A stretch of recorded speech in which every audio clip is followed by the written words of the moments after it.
Hello, everyone. Okay, this is Lois Wyant with JFT Web Marketing, and I have a wonderful guest here with us today. He's going to give you some business tips for the locally owned businesses, and he's got a different story to tell for you, too. So, this is Dan Creed. Hi, Dan. How are you? Hey there. Thank you for having me on the show. I appreciate it. Oh, it's a pleasure. Tell us a little bit about yourself, please. I'm based in Phoenix, Arizona. I'm a master business coach. I work with clients all over the world, North America and the world. I specialize, though, because of my background in working with the kind of the folks that I think are your audience. I love to work with small family-owned businesses, medium-sized family-owned businesses, entrepreneurs. Entrepreneurs are everywhere these days. And I help them be more successful and reach their goals faster than they could ever do all by themselves. I also help the ones that are successful, and they know they're successful, but they also know there's another level there that they just can't seem to get to. I'm an expert at helping them get there. I've done 14 startup businesses, over 400 turnaround businesses. I feel like the last 40 years of my life was a dress rehearsal for working at a high level as a business coach. And the greatest enjoyment I have is working with a client and a business, and then really seeing not only the business change and grow, but the lives. Because one of the things I put a high value on is how can we improve the quality of life of every person I work with, whether it's speaking or working with them on a regular basis as their business coach. No, that's wonderful. You know, as you were talking, a question came to mind, so I hope you don't mind a surprise question, but do you think it's easier or harder these days to be an entrepreneur? You know, I think it's easier, but that brings up a whole nother level of conversation. And by the way, I was gonna share. I have over 8,000 hours of logged coaching time, so I've spent a lot of time over and above my startups. And I get asked that every once in a while, and I think it's easier. But again, the whole key. Let me define an entrepreneur. I think that's really important. There was some research that was done, and not long ago, and some very smart people were saying, let's find the similarities that are within what an entrepreneur looks like, what their characteristics are, so that if we saw somebody walk in the room, we go, that's an entrepreneur. And so they went out looking at everything. They looked at age and income and family background and education and gender and all of these things, on and on and on and on and on. And you know what? They only found one thing that was in common among entrepreneurs. One thing. A common across the board. You know what that was? Tell us. It was the ability to step out in faith at some point. And all that means is you can plan all you want. The death of many businesses today, and by the way, 80% plus of all businesses started today will be out of business in 2 years. That's how rough it is. But that figure has been around for 30 years. I mean, so it comes back to the ability to understand when it's time to stop planning, when it's time to stop running the numbers and getting ready. There comes a point where you just have to go, okay, let's go, and jump and attack. Brian Tracy is a famous author and business development expert, and he happens to be a friend and a partner. Brian actually wrote a book called Flight Plan.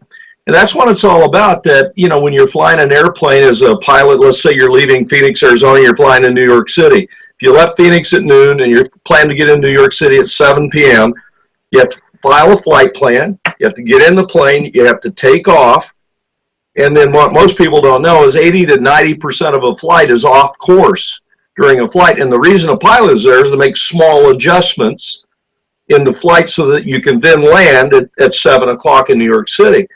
Well, many people in business, and if you think about it, they do a lot of writing their plan, their flight plan, and they never launch. They never take off.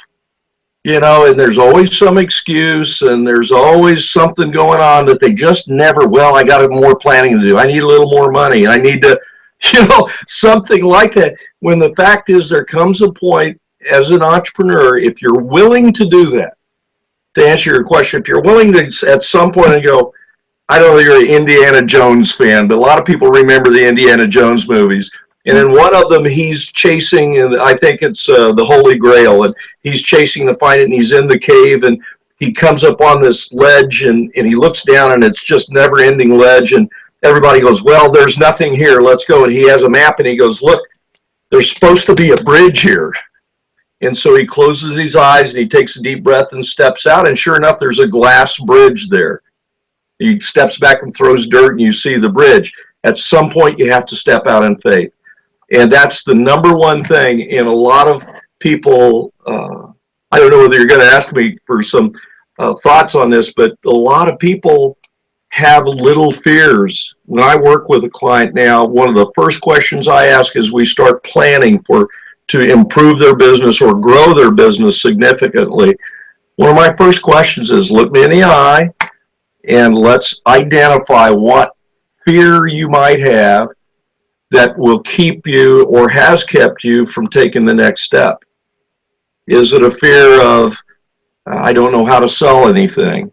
Is it a fear of, I don't have enough education, I'm not supposed to be successful, I come from a poor family, blah, blah, blah, blah, blah, blah, blah. But I've almost found we've done this over the last number of years with my clients, and by starting with that one question and being truthfully and completely honest, we find a lot of people will uncover fears they never thought about, little fears that keep them from taking the next step. So identifying your fears and then solving those and doing something about it. You start a business, many business owners start a business, and where you're going to have to go out and sell your product or service, and they have no idea how to sell anything. They've never sold anything in their lives. So all of a sudden, I'm really good at this, but the business goes broke, and it goes broke because they don't know how to sell it. Mm-hmm. But you can learn to do that. So it's a great time to be in business. I say it's the greatest time in history to be in business for yourself. But you have to make some commitments, and there's a certain amount of commitments you have to make, and one of those is just launching, just doing it. Yeah, it seems like one of those faith items might even be just hiring a business coach like yourself. A lot of organizations, bigger organizations, require it, and I'm telling you, there are some people who just won't do that. My cousin Freddie used to be in business, so I'll let him be my advisor. It just doesn't work.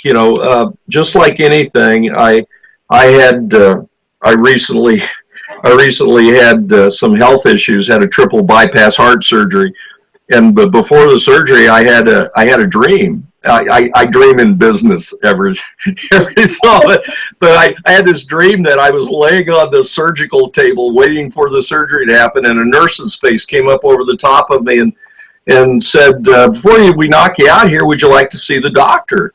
And I said, well, sure, I'd like to say hi. And so I see this doctor's face, and he goes, hello, Dan. I'm getting ready to do your surgery. I go, well, hi, but you can't do my surgery. He goes, why not? I go, because you're my veterinary. And he goes, yeah, but I'm a doctor. Oh. And I go, well, and then I hear, see you later, but if you think about that, many entrepreneurs and many people in business refer for advice from people who don't know much more than they do about business. So just like anything, like people hiring you for expertise in what you do, it's the same thing with a business coach. Now I say that because there are a lot of folks out there that call themselves a coach, but they aren't qualified to be a business coach. They haven't been in business themselves. They don't understand leadership and marketing and all the elements of business. And so that's where I come in, and it is very helpful. And most of the time, my services are, if we work together well, my services are free plus a profit to you. Because our effectiveness is so much that it pays itself off really, really quick. That's a good way of looking at it. That's very good. And plus, you have the track record with prior businesses that you've had, so that helps to Yes. as well.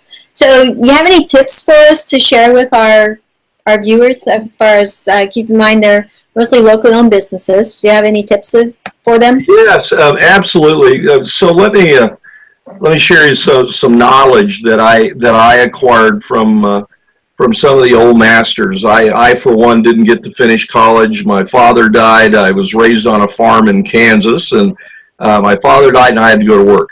But I was lucky enough that I had some real wonderful angels put their arms around me, and there were people like Brian Tracy and Zig Ziglar and people like that I got to know, and one of the things that they preach, which you don't hear a lot of anymore, but I think it's as foundationally sound as ever before, and that is that there is a foundational recipe to success, and that's exactly what they call it. It's a recipe. That it doesn't make any difference what business you're in, what industry you're in, that this recipe for success is applicable across the board, whether you're a surgeon or you sweep streets.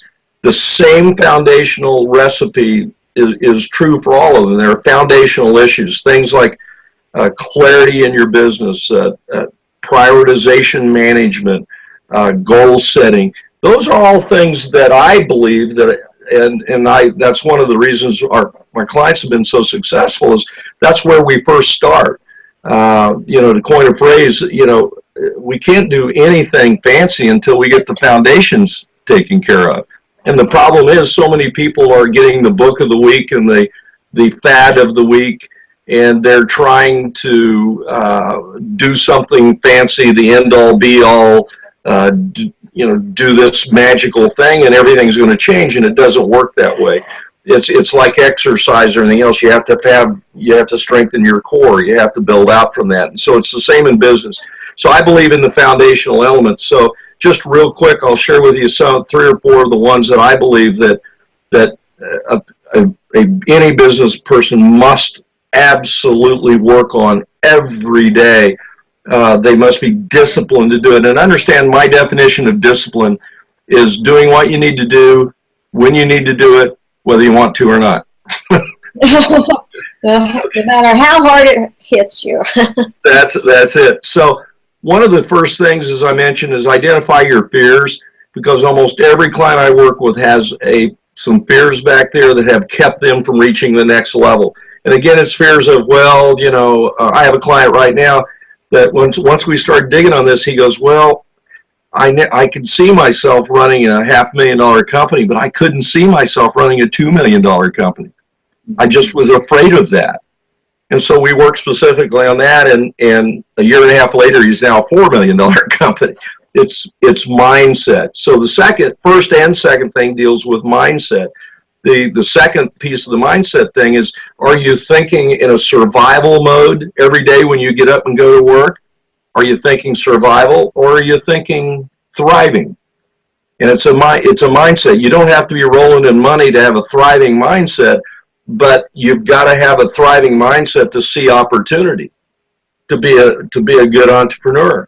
I've had people in my first book that I wrote. I interviewed a lot of information on goals and goal setting, and I interviewed a guy who said that he had goals, and boy, he followed them every day. And the long story short is, I said, what are your goals that you get up every morning and you chase down every day, and it's in your head? He goes, oh yeah, it's in my head all the time when I eat and sleep. It's just in my head. And I go, what's that goal? He goes, my goal is to go to work every day and break even. Ooh. You would be amazed how many people think that, though. And we all laugh. And I laughed at first. I went, this guy's serious. But they have the mentality. So is a break-even mentality, is that one of survival, or is that one of thriving? Well, of course, it's one of survival. And you'd be amazed how many people in business today have that mentality of, boy, what do I have to do just to get by today? Mm. And that makes a big difference on you being able to see opportunity, which is what being an entrepreneur is all about, is being able to see on opportunity and make it fit and go after it, where some, more than likely, other people don't see that. So I always ask, and we always delve into, do you have a survival mentality, or do you have a mentality of no matter what, I'm going to make it happen? Okay. The third thing that I would suggest as the quick 50,000-foot view is work ethic. I can't tell you how many people that when I sit down to do an evaluation, and I always do a free evaluation, an hour and a half coaching session, don't charge for it, just to evaluate where they're at. And I can't tell you how many of them would say, oh, you know, the economy stinks, and our city has a bad economy, and, you know, just on and on and on, and no one wants to buy my stuff. And then I ask them about metrics. You know, how many sales calls did you make? How much media did you buy? How much promotion did you do? And they always end up, well, you know, I make, you know, 2 sales calls a week. And, you know, and I had a guy tell me last year that he was spending $100,000 a year on marketing, and it didn't work. I said, well, when did you stop doing it? He goes, oh, I'm still doing it. And I said, you are? I said, you're spending $100,000 a year on marketing that doesn't work. Well, why are you still doing it? He goes, you've got to do something. You know, all this money was being flushed and wasted, but he didn't track it. He knew it wasn't working, but he wasn't tracking it. He didn't have the metrics there. So work ethic is a key. I mean, if you're gonna be a business owner and what they call that entrepreneur, you better be ready to work. It's not read a book and snap your finger. It is required to work a lot. A couple of other things that is really, really important, and I see this happening a lot, Lois, that it is just a derivative of social media and a lot of things that are happening to us. But it's the way I say this is spend extra time to really study who your customer is for your product or service. I can't tell you how many people don't know that. They assume that, well, they're men, you know, or they're people within a 30-mile radius. Well, again, I'll give you a good example. I work with a dentist, very close, very large dentist practice, and it was floundering a little bit. And so I went in and asked him, who's your customer? And if you looked at his website, you looked at all those elements that he had that he was handing out, it was a guy surrounded by family. And I didn't believe that because I reviewed his industry and what they were saying. And so we went through every file he had on every client. And we found out after we went through the file that it wasn't a man. It was a 35-year-old woman. That woman was, if she wasn't married, she was coming in and getting all the cosmetic dentistry. If she was dating, she brought her boyfriend in. If she was married with kids, she brought her husband in and brought the kids in. She brought her parents in. We switched the entire focus, website and everything, to women. We cut his advertising budget by Go ahead. cut his advertising budget by 90% and grew the business by 44%. Just because we targeted. Yeah. We spend more time of really understanding who the customer is. And I will tell you that, as you know, there's no bad media. There's just bad media that's untargeted. Mm-hmm. You know, social media's got everybody because no one knows what to do, and a lot of money spent on fads. But the only way you can find out what really works for you over and above some of the things you'll do and I do is to really, first of all, understand who your customer is and how do they acquire information. You know, if you learn how your customer acquires information, then it's a lot easier to understand then how to reach them rather than what you think you should do. Mm-hmm. So, and I you know, now with another good, real quick piece of advice here is that you have to have, and this is kind of standardized anymore, but you have to have clarity in your business, and you better be a master or start learning what we call task prioritization. The old misnomer of time management is out the window these days because people are managing time around tasks that don't mean anything, particularly if you're in business. So we're learning, and I do a whole series on time management tied to now task prioritization of how do you prioritize what you're going to do and then manage the time around that. I've improved the productivity of my clients by as much as 80% in 24 hours just by focusing on what's important versus what they'd like to do. Because when you're in business for yourself, you got to do a lot of things. And you can be either busy or you can be productive. Right. And that's one of those foundational issues that you better have you better be prioritizing what you're doing, because it doesn't pay to be busy. It pays to be productive. Right. And there's a whole lot of things. Goal setting is very, very important. Having the clarity to understand how to set goals and know what to do. But again, for a small businessman, it really the 80-20 rule applies better than anything I've ever seen, because truly 80% of your sales are going to come from 20% of your products. 80% of your results are going to come from 20% of your activity. So it's all about managing your time, because you many times have limited resources, and time is money when you're a small business owner. Now, with that, surround yourself with good people, and a lot of times we find business owners that are really good. Boy, I love plumbing, so I'm going to open a plumbing business. But they have no idea how to be a business person. My dentist, many professionals. I asked him about how many business courses he was required to take in all the years he was in college. And he goes, 1, and it was on Friday afternoon at 3:00. I said, how many did you go to? And he goes, I didn't go to any, and I still became a dentist. So we find the people that their industries train them to be great technicians, if you will, but they don't train them how to be business people. So that's where I come in, and folks like yourself come in to help them be a bit. And the important thing is that they see that and they find somebody to come in and help them learn that piece of it. You'll have fabulous technicians. They're fabulous people at what they do, but they stink as a business person. Right. So great talented people will go broke because of that alone.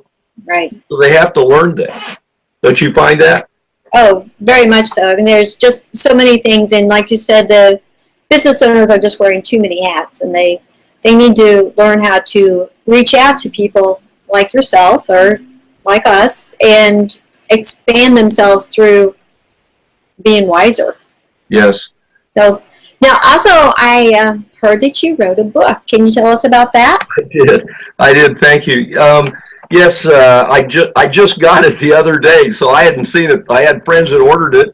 It's available on Amazon.com. If you go to Amazon.com and type in Danny Creed, that's my given name, Danny Creed, it'll pop up. The name of the book is A Life Best Lived, A Story of Life, Death, and Second Chances. It's both a personal story as well as a business book. Quick overview is that a year ago, 2 days ago, a year ago, I was headed to make a speech in Canada and started not feeling very good. Had my wife just take me to the hospital and found out I had 48 hours to live. My heart was dying, and within 12 hours, I had a triple bypass heart surgery. At the same time, my mother was sick back in Kansas, and 4 minutes after I came out of surgery, she passed. And then there's a whole series of things that happened in dealing with that. But my cardiovascular surgeon learned what I did for a living, and he came in and challenged me one morning on the first morning out of surgery, and I have a picture of me on that first morning in the book, and he came in and said, a lot of people get a second chance like this and they don't honor it. That they go out and start eating cheeseburgers and smoking cigars and living poorly because they think they have a second chance. He goes, what are you going to do to change how you walk, talk, act, think? And now I was the wrong guy to do that, because I should have bought stock and Post-it notes.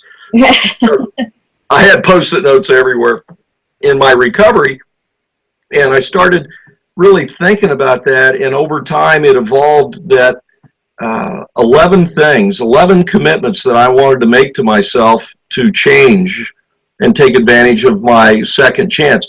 And then it realized to me that those 11 things weren't big earth-shattering, just like we just discussed, the secrets of business. They weren't big earth-shattering things. For the most part, they were the little things that were foundationally important that we just have to master to do every day, discipline ourselves to do every day. For instance, number 8 is I want to live a more grateful life. And to that point, I say, how many of us woke up this morning and slid on the side of the bed and said, hey, I'm here. Great day. Yeah. Thank you. You know, number 9 is I wanted to live a more forgiving life. You know, it's how many things are little bitty things have we held inside that became big things that weren't worth anything, you know? And then I started thinking, well, when we look at business, that's when I really believe the coaching gods came to me, because I started thinking, how does this apply to a business owner? Well, when I really started writing this, I said, well, here's how it applies to everybody. Business owners are outside, is that everybody gets a second chance. We don't have to wait for somebody to assign us a second chance. We can give ourselves a second chance just by saying, look, I'm finally going to lose 10 pounds and I'm going to do it. And I'm going to go out, I'm going to get an education. I didn't finish college, so I'm going to go finish that. I'm going to go walk 5 miles a day. I'm going to learn skills that I need to grow my business. Everybody gets a second chance, and everybody gets a third chance, and a fourth chance, and a fifth chance if we want to assign it. The key is, do you want a second chance? And from my standpoint, if you don't want that second chance, if you're happy being unhappy, okay, understand that, but shut up. I don't want to hear it. I don't want to hear it. If you want, just be happy, understand that, but we all have the chance. So that's what it's about, how everybody has the ability to grant a second chance, and whatever it is, whether it's life-threatening or just improving your life in some way or growing your business. So I'm pretty happy with it. It's been out about 2 weeks, and it was like number 22 on the Amazon.com bestseller list for a while, and but it's very good. I think anybody would enjoy this. Again, it's a life best lived, a story of life, death, and second chances, and it's on Amazon.com in ebook or the hardback. Okay, great. So and maybe your business second chance is to look at hiring somebody like Dan to help you launch your business, whether that because you're just starting or because you've just been hanging around for a while. So Dan, I want to thank you so much for your time. You bet. Thank you so much for having me. I really appreciate it. And if you'd like to check out my website, it's www.realworldbusinesscoach.com. Okay. Well, thank you. So, well, our viewers will talk to you again sometime, and we will look for more exciting people to share with you. So, have a wonderful day.